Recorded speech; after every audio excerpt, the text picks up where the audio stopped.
नमस्कार दोस्तों, इस वीडियो में राजस्थान की खाद्य एवं वाणिज्यिक फसल टॉपिक जो है ये इस पर वीडियो दी हुई है जो कि विभिन्न प्रतियोगी परीक्षाओं के लिए महत्वपूर्ण है, जैसे कि ग्राम विकास अधिकारी, पटवारी, सेकंड ग्रेड वगैरह। जितने भी राजस्थान के जितने भी प्रतियोगी परीक्षाएं हैं उन सब के लिए उपयोगी टॉपिक है। तो देखिए, एक बार थोड़ा सा ओवरव्यू देख लेते हैं इसका।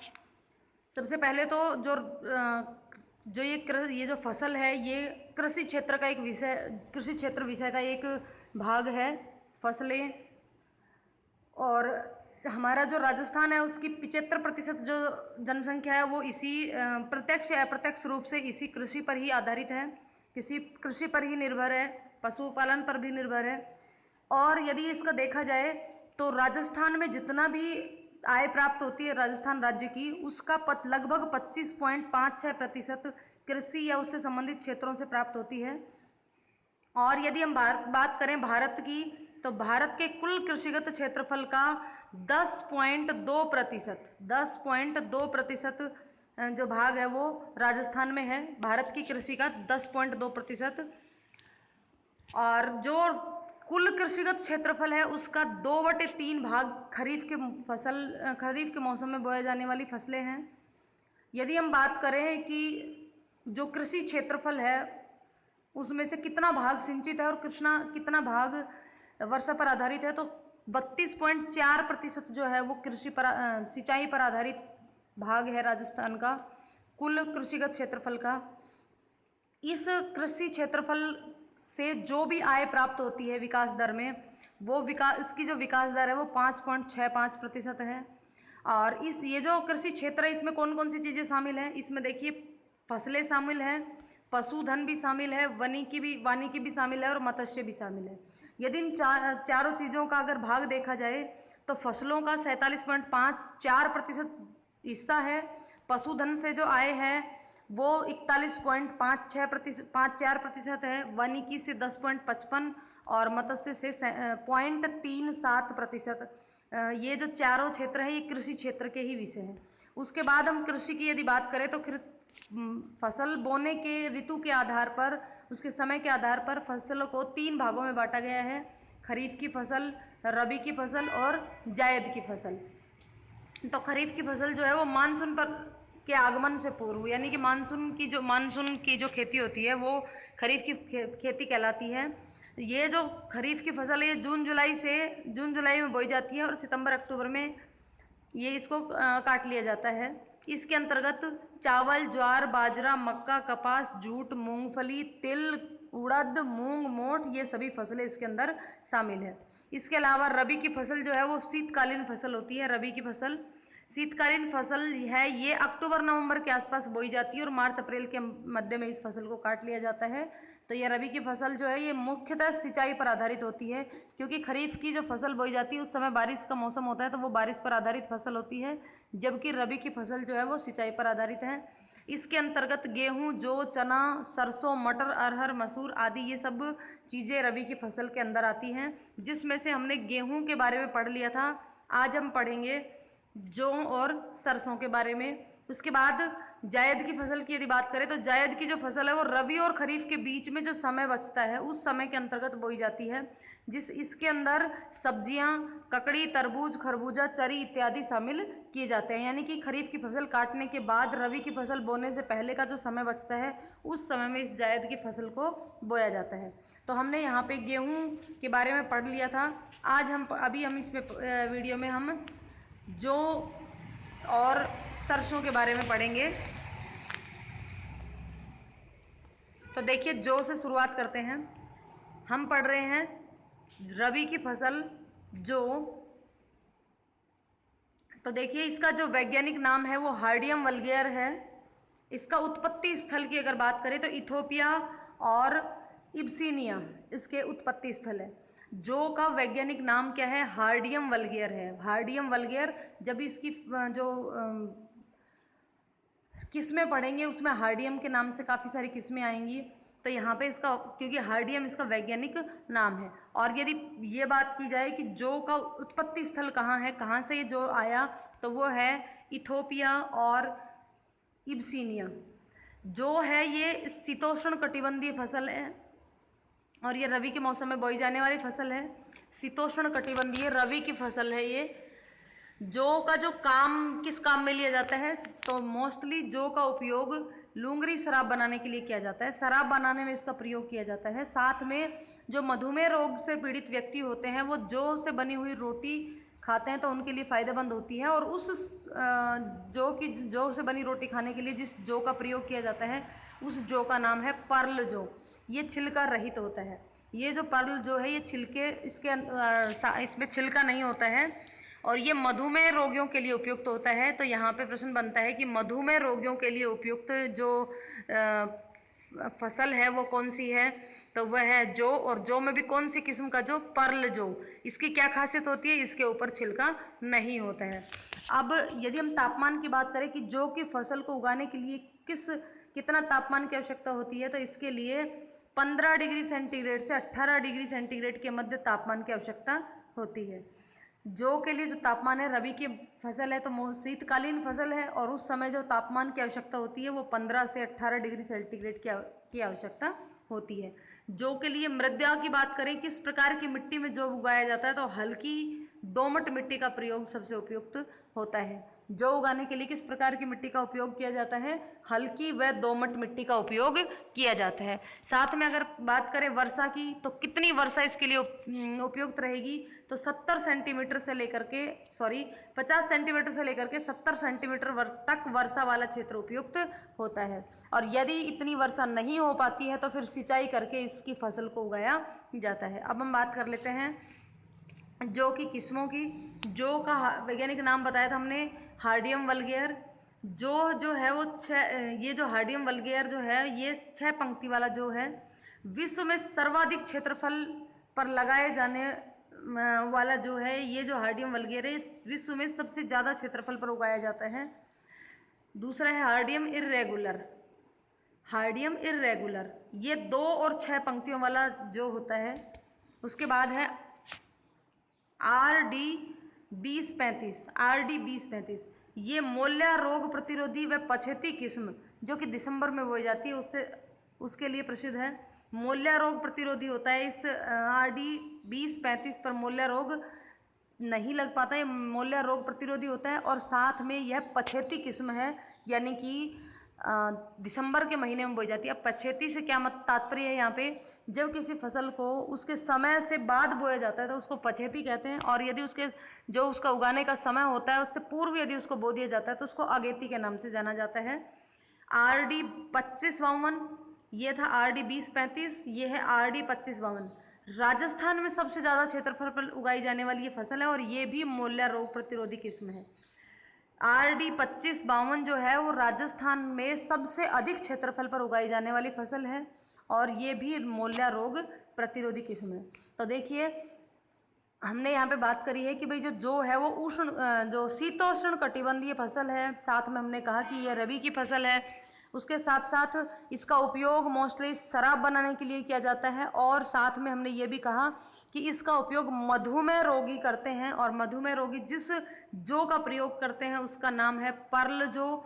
और इस पर्ल जौ का खासियत ये होती है कि यह छिलका रहित होता है, इसके ऊपर छिलका नहीं होता है, ये छिलका रहित होता है।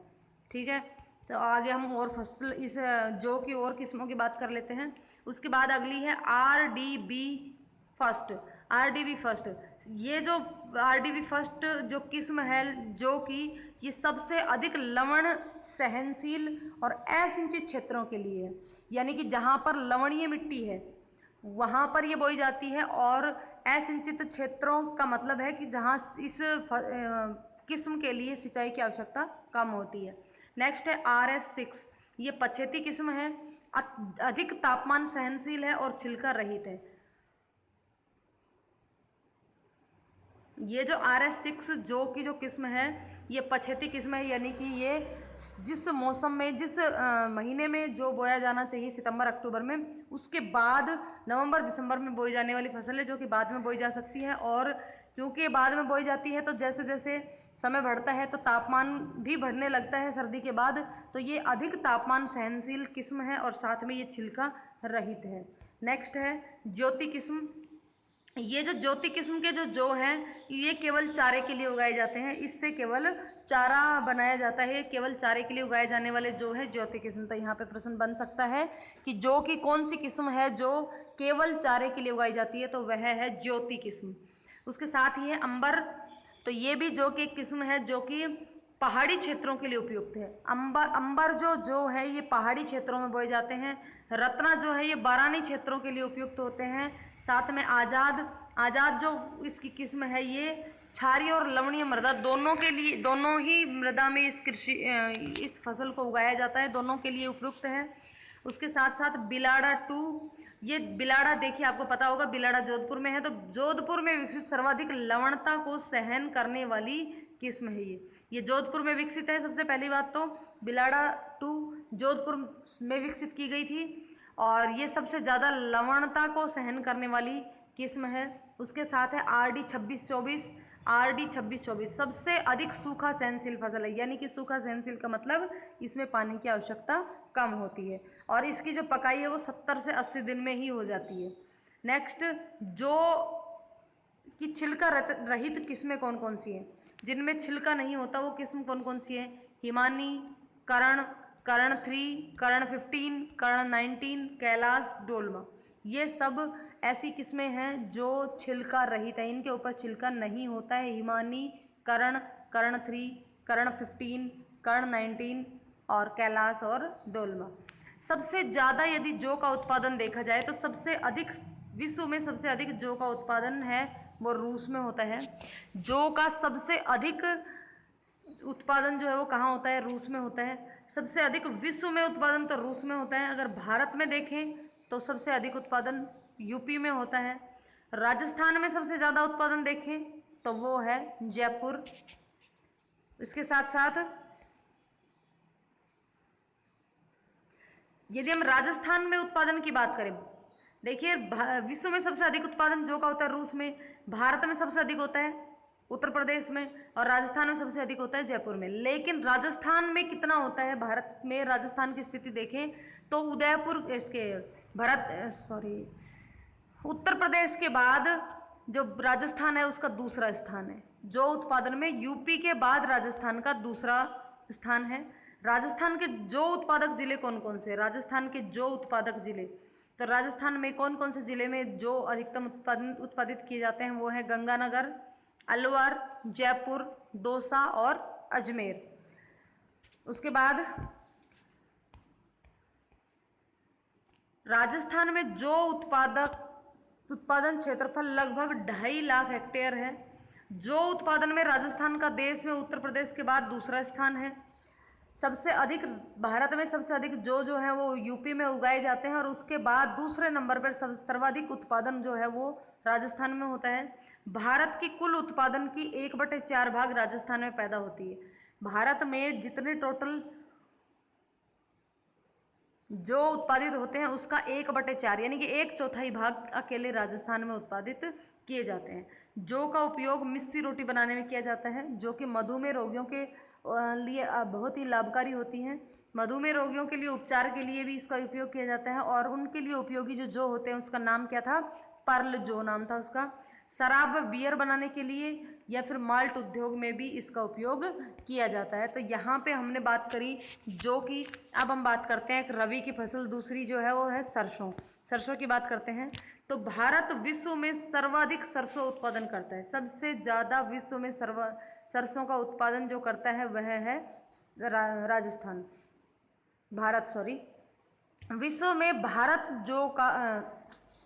विश्व में भारत सरसों का सर्वाधिक उत्पादन करने वाला देश है। यदि राजस्थान की बात करें तो राजस्थान को सरसों का प्रदेश भी कहा जाता है। राजस्थान देश का सर्वाधिक सरसों उत्पादन और उत्पादकता वाला क्षेत्र राजस्थान। भारत का सर्वाधिक उत्पादकता और उत्पादन वाला क्षेत्र जो है वो राजस्थान है। और यदि विश्व में बात करें तो भारत है। जो रबी की फसल है उसमें जो तिलहन उगाए जाते हैं उनमें सबसे अधिक क्षेत्रफल जो है वो सरसों का ही होता है। हम यहाँ पे एक बार दोबारा से इसको देख लेते हैं कि जो विश्व है, विश्व में सबसे ज़्यादा सरसों का उत्पादन भारत करता है और भारत में सर्वाधिक सरसों का उत्पादन राजस्थान करता है। राजस्थान जो है वो 30% सरसों का उत्पादन करता है, देश की सर्वाधिक सरसों का उत्पादन करता है। यहाँ पर उत्पादन और उत्पादकता दोनों ही क्षेत्रों में राजस्थान का नंबर 1 है।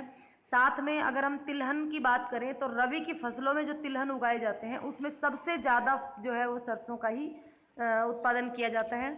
इसके साथ सरसों के लिए जो जलवायु की आवश्यकता होती है वो किस प्रकार की होती है, चूँकि यह रबी की फसल है, शीतकालीन फसल है, तो सरसों के लिए शीत एवं शुष्क जलवायु की आवश्यकता होती है। सरसों के लिए शीत एवं शुष्क जलवायु की आवश्यकता होती है। तापमान की यदि बात करें तो 15 डिग्री से लेकर के 20 डिग्री सेंटीग्रेड तक के तापमान की आवश्यकता इसमें होती है।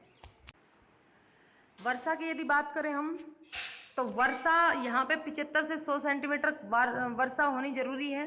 75 से 100% वर्षा वाले स्थान पर इसका उत्पादन अच्छे से किया जाता है। यदि मिट्टी की बात करें तो सरसों उत्पादन के लिए हल्की चिकनी मिट्टी या दोमट मिट्टी उपयुक्त रहती है। किस प्रकार की मिट्टी? हल्की दोमट मिट्टी, हल्की चिकनी मिट्टी और दोमट मिट्टी, यानी कि चिकनी मिट्टी और दोमट मिट्टी सरसों के उत्पादन के लिए उपयुक्त होती है। सरसों की प्रमुख किस्मों की यदि बात करें तो सरसों की जो प्रमुख किस्में हैं उनमें वरुणा जो सबसे उन्नत किस्म बताई गई है। वरुणा जो सरसों की किस्म है वो सबसे उन्नत किस्म है। H819, RL 1359, बायो 902 और पूसा बोल्ड ये सरसों की उन्नत किस्में हैं। सरसों से में होने वाले प्रमुख रोगों की यदि बात करें तो सरसों में होने वाले रोगों में चेपा, मस्टर्ड एसिड, तना गलन रोग, सफ़ेद रोली तथा ऑल्टरनेरिया जुल्सा, ये सब क्या है? सरसों के प्रमुख रोग हैं। सबसे उन्नत किस्म सरसों की कौन सी बताई? वरुणा बताई। सरसों के लिए वर्षा कितनी होनी चाहिए? 75 से 100 सेंटीमीटर। तापमान चाहिए 15 से 20 डिग्री सेंटीग्रेड। मिट्टी की अगर बात करें तो हल्की चिकनी दोमट मिट्टी की आवश्यकता होती है। सर्वाधिक उन्नत किस्म की बात करें तो यह किस्म है वरुणा। और जो सरसों है ये शीतकालीन और इसके लिए शीत और शुष्क जलवायु की आवश्यकता होती है। साथ में यह रबी की फसल है। अब यहाँ पे एक क्रांति हुई थी, पीली क्रांति। पीली क्रांति या पीत क्रांति, यह जो पीली क्रांति है सरसों की क्रांति है। सरसों के लिए जो क्रांति है उसको ही पीली क्रांति के नाम से जाना जाता है। हरित क्रांति का सर्वाधिक प्रभाव अगर तिलहन में अगर देखा जाए तो वो सरसों पर ही पड़ा है। जो हरित क्रांति है उसका सर्वाधिक प्रभाव जो है वो सरसों पर पड़ा है। यदि तिलहन में देखा जाए तो राजस्थान में सरसों के प्रमुख उत्पादक जिले कौन कौन से हैं अगर हम उनकी बात करें तो सर्वाधिक उत्पादन वाले जिले हैं भरतपुर। सबसे अधिक उत्पादक जिला है वो भरतपुर है। उसके बाद अलवर, जयपुर, गंगानगर, धौलपुर व सवाई माधोपुर, ये राजस्थान में सरसों के प्रमुख उत्पादक जिले हैं। सरसों से तेल निकाला जाता है और तेल निकालने के बाद जो लुगदी बचती है उसको खल कहते हैं। सरसों का तेल निकालने के बाद जो लुगदी बचती है उसको क्या कहते हैं? खल कहते हैं। और यह पशुओं को चराने के काम में भी आती है, ये बहुत ही अच्छी होती है। उसके बाद भरतपुर जिले के सेवर नामक स्थान पर 8वीं पंचवर्षीय योजना में 20 अक्टूबर 1993 को केंद्रीय सरसों अनुसंधान केंद्र की स्थापना की गई है। तो यहाँ पे बात आती है केंद्रीय सरसों अनुसंधान केंद्र कहाँ स्थित है? तो केंद्रीय सरसों अनुसंधान केंद्र सेवर भरतपुर में स्थित है। कहाँ स्थित है? सेवर भरतपुर में। राजस्थान की सबसे बड़ी सरसों मंडी कहाँ पर है? तो राजस्थान की सबसे बड़ी सरसों मंडी सुमेरपुर पाली में है। वापस से हम एक बार बात कर लेते हैं कि सरसों का तेल निकालने के बाद जो भी भूसी बचती है, उसकी जो लुगदी बचती है, जो लास्ट में तेल निकलने के बाद जो लुगदी बचती है उसको खल कहते हैं, जो कि पशुओं के चारे के काम आती है। और केंद्रीय सरसों अनुसंधान केंद्र की यदि बात करें कहाँ स्थित है तो केंद्रीय सरसों अनुसंधान केंद्र सेवर भरतपुर में स्थित है।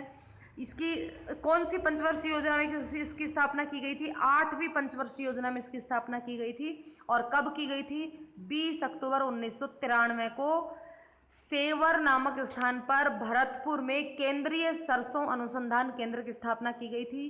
राजस्थान की सबसे बड़ी सरसों मंडी कौन सी है? तो राजस्थान की सबसे बड़ी सरसों मंडी सुमेरपुर पाली है।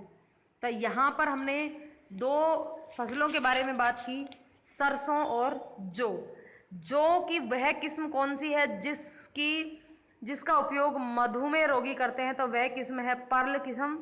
और साथ में यदि हम बात करें तो ये जो पर्ल किस्म है इसके ऊपर छिलका नहीं होता है, तो यहाँ पे ये ध्यान रखना है। और सरसों की सबसे उन्नत किस्म कौन सी थी? वरुणा सरसों की सबसे उन्नत किस्म है। वरुणा सरसों की सबसे उन्नत किस्म है। अन्य किस्मों के नाम यहाँ पे दिए हुए हैं। और सरसों में होने वाले रोग कौन कौन से हैं? तो सरसों में होने वाला रोग है चेपा, गलन, तना गलन रोग, सफ़ेद रोली व अल्टरनेरिया जुलसा। साथ में ये पूछा जा सकता है कि सरसों से संबंधित क्रांति कौन सी है? तो सरसों से संबंधित क्रांति है पीली क्रांति। सरसों से संबंधित क्रांति कौन सी है? पीली क्रांति है। तो यहाँ पे हमने रबी की फसल गेहूं के बारे में इससे पहले वाली वीडियो में पढ़ लिया था, जिसका लिंक आपको आई बटन और नीचे डिस्क्रिप्शन बॉक्स में भी मिल जाएगा। आप चाहो तो वहाँ से गेहूं की फसल के बारे में पढ़ सकते हैं, उसकी वीडियो को देख सकते हैं।